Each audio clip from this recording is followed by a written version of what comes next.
शपथ खुवाएर पठाइरहनु भएको समाचार आइरहेको छ। यसमा घोर आपत्ति छ।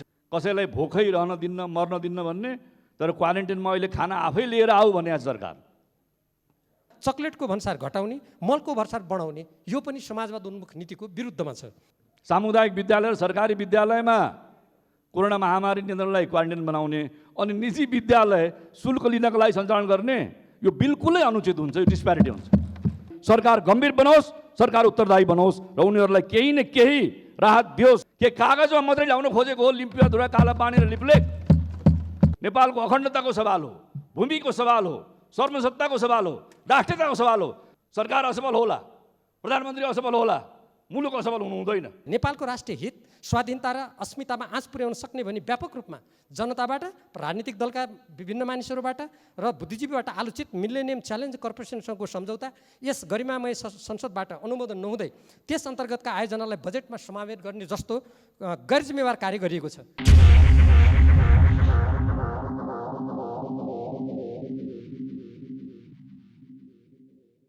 मान्य श्री भीमबहादुर रावल, समय 7 मिनट।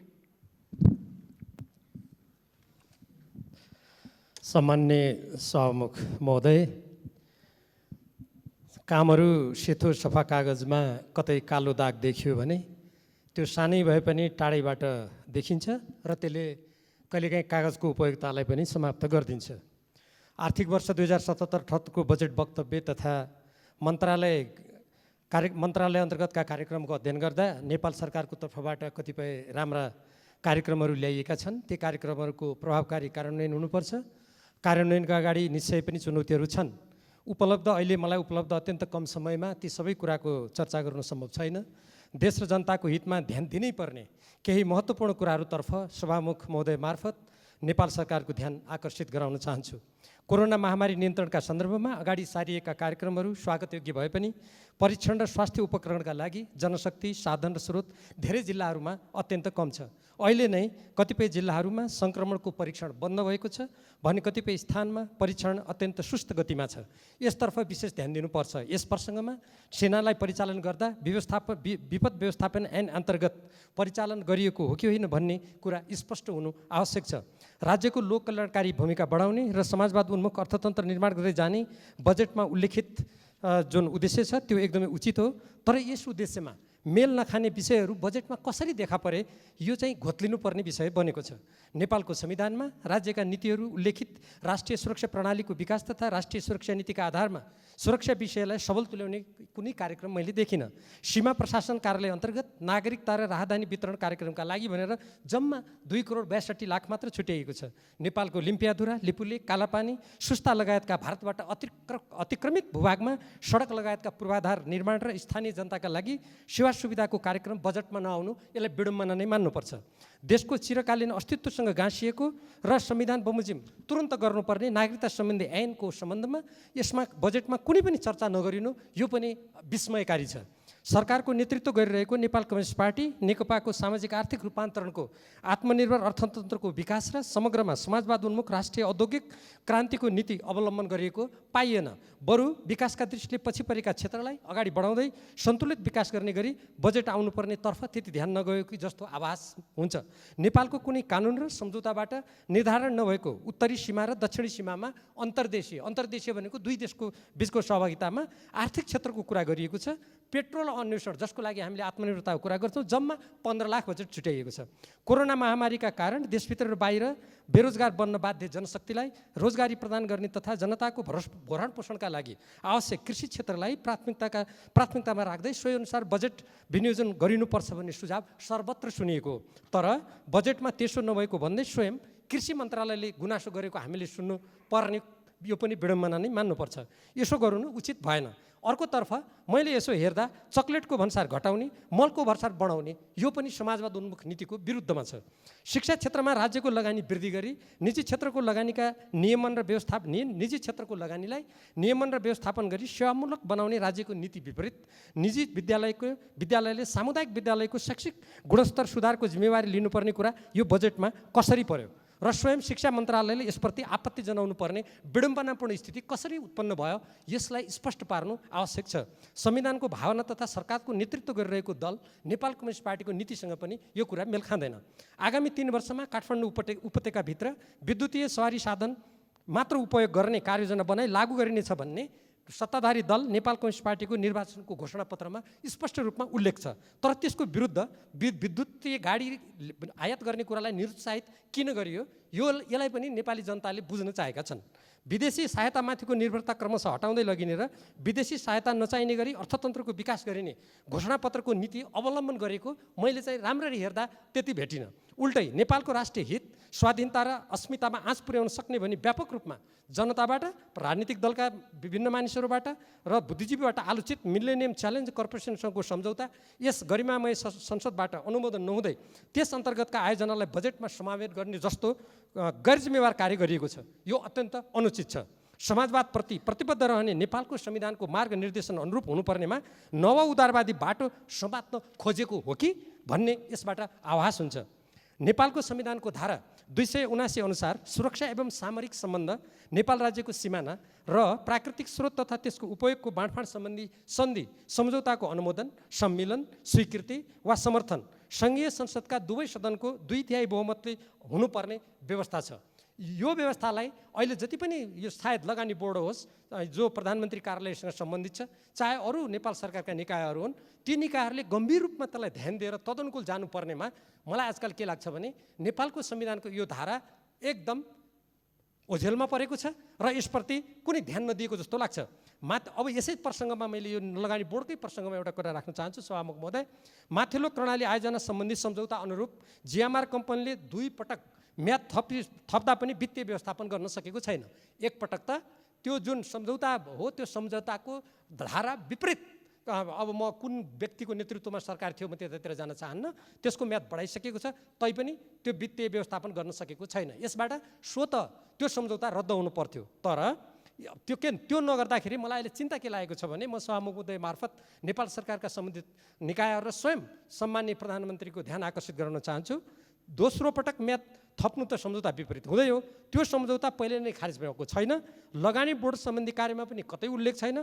अब कतै यो कोरोनाको जुन बन्देजको अवस्था छ यो बन्देजको अवस्थामा कतै फेरि त्यो जिएमआर कम्पनीले उल्टै नेपाल सरकारसँग क्षतिपूर्ति माग्ने अवस्था त सिर्जना हुने होइन।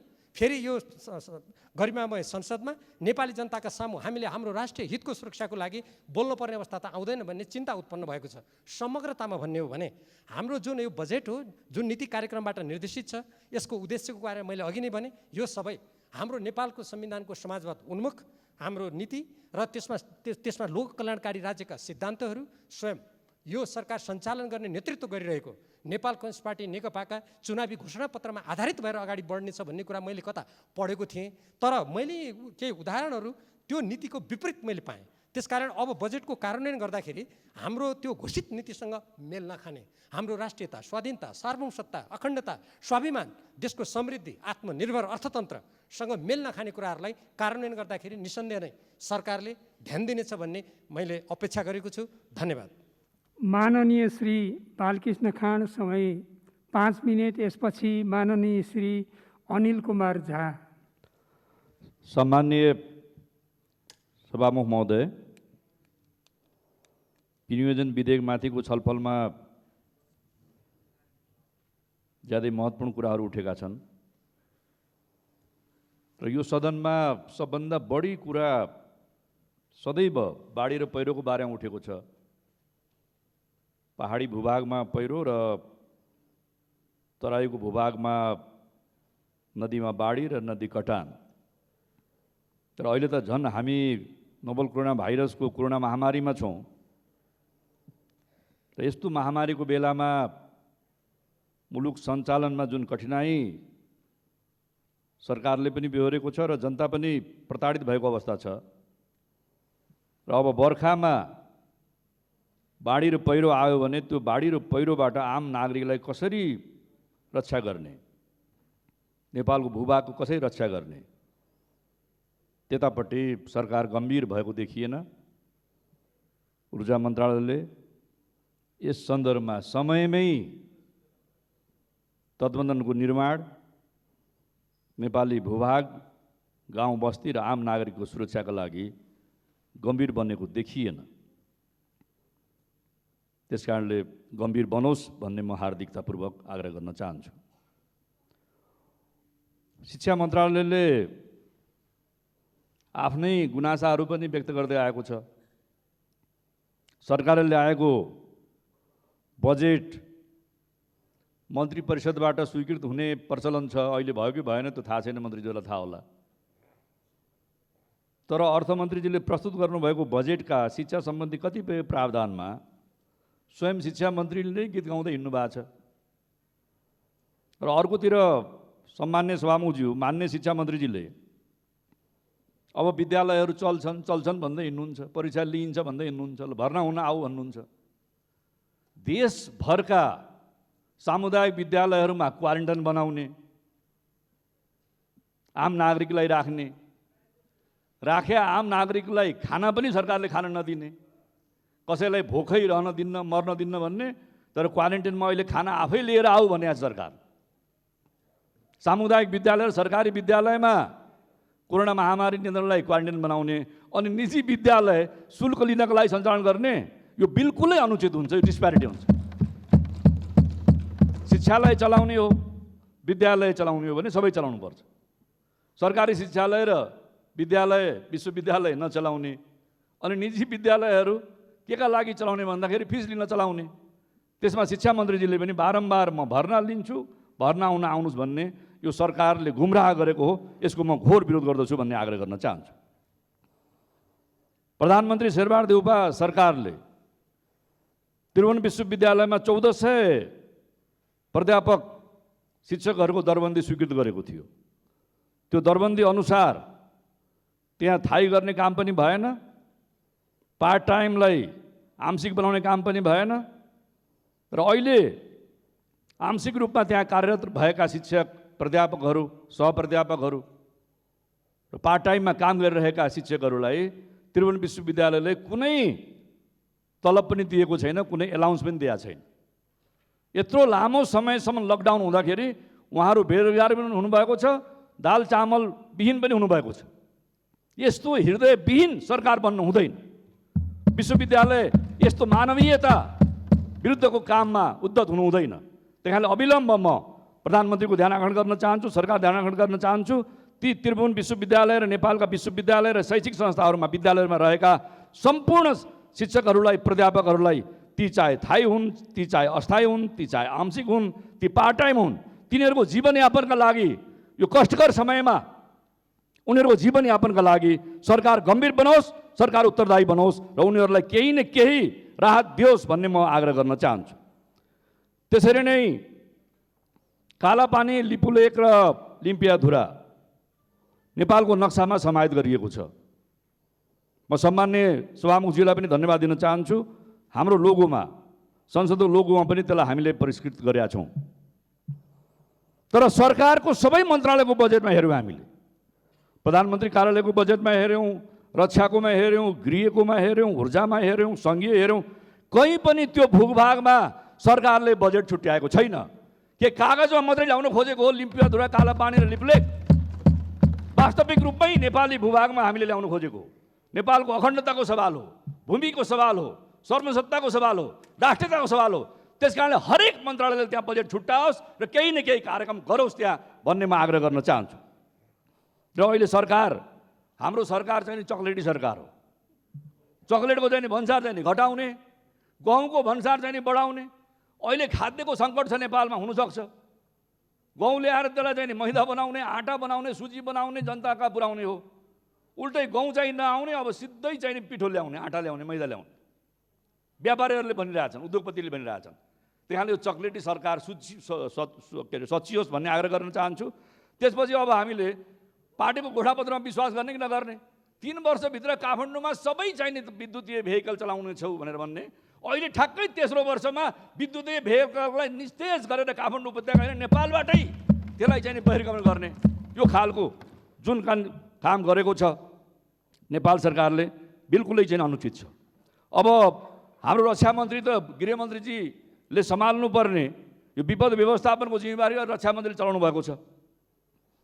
तर ईश्वरको नाममा शपथ नखाने मन्त्रीहरू, क्वारेन्टाइनमा बसेका, आइसोलेसनमा बसेका, हस्टेलमा बसेका कोरोनाका सङ्क्रमित बिरामी र नन सङ्क्रमित बिरामीहरूलाई कसम खुवाएर घर पठाइरहनु भएको छ।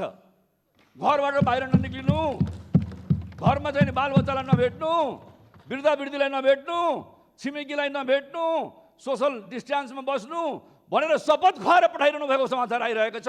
यसमा घोर आपत्ति छ। त्यहाँले सरकारले चाहे कोरोना व्यवस्थापन गर्ने क्रममा होस्, चाहे बाढी पहिरो व्यवस्थापन गर्ने क्रममा होस्, चाहे प्रशासन सञ्चालन गर्ने क्रममा होस्, पूर्ण रूपमा यो सरकार असफल भएको छ। प्रधानमन्त्रीजी असफल हुनुभएको छ। सत्तासीन पार्टीले असफल नबनोस्। त्यहाँले असफल सरकारलाई कतिसम्म बोक्ने, असफल प्रधानमन्त्रीलाई कतिसम्म बोक्ने? मान्य त्यसकारणले सदस्य समय सकिएको छ।